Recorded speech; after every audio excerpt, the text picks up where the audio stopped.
Sang kaadlaw na naman para iselebrar ang birthday kang amon nga bata. So magpanaw kami kay ma-lunch kami sa Sagwa. Let's go!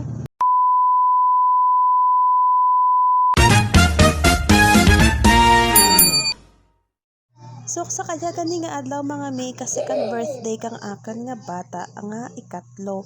So hambal ko kaysa magraha ako kay ginakapoy man ako kay dapat di off ko.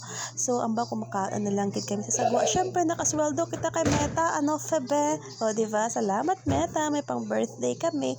So sa amon na gani oras kin paislan ko na sanda gin una gin parigusan ko anay sanda kay hambal ko para anytime pwede ko na lamang sanda ipaislan. So samtang nakailis na gani ang mga tatlo o nagadinali man kapanaw syempre ang nanay nagapanghusay pa lang kay man ang atan buhok nagahunot-hunot pa o diba kabog yambak ko sa akin hinablas tanan na lang mahusay ka buhok ni manang Sam kag ipuson kay ang darwa ready rin man ready na magsinabad ready na mag-ubos kang energy ni Mama Nanda.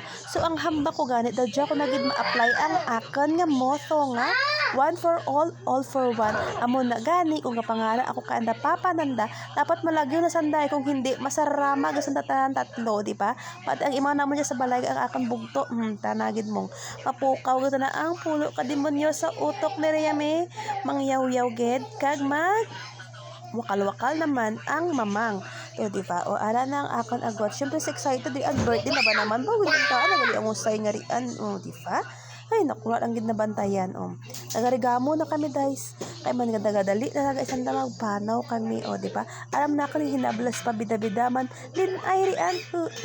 Ta mo, di ba? Ikidirian mapaperde kay man. Ano man, kung kapurmada man ang tiya, papat purmada man ang hinablas. Kag ang akan mga kabataan. Ay, man lamang gid.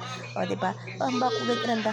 Mama, gadali. Halat lang. Kay kapurmada pa sama. Alam na, di ba? O, di ba? Outfit check.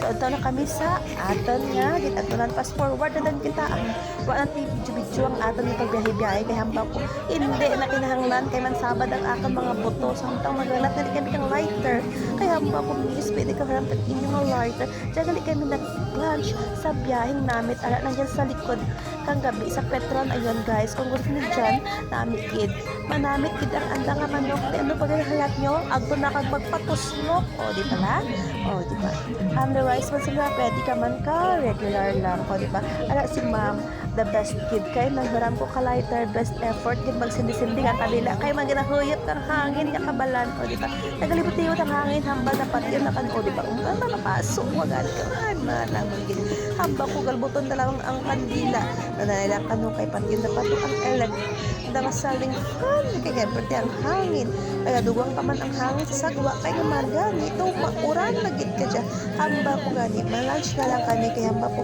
kasi karon sa hapon mag-ulan naman bagtay magbiyahe kung may mga kabataan mo nga darat apan po siya puro toddler dyan hembot lang kid so ako kamaan gani kung makakaon pa ko kung manamit ko ma-appreciate ko pa ang namit kang ba namit kay man gani mo kasabadan mo na akan mga kabataan ay maan lamang gid wala pa kamo kapuko nagarigambol na ay maan lang paano ko may kakaan ka kay una pahangin kasulod sa imong busong maan lamang gid o diba to the efforts sa mami natin magsindi ka kanila o diba si Manong na nag-vlow kay hindi man kamaan mag-vlow si Amber ama ko ikaw na lang wish para kay Amber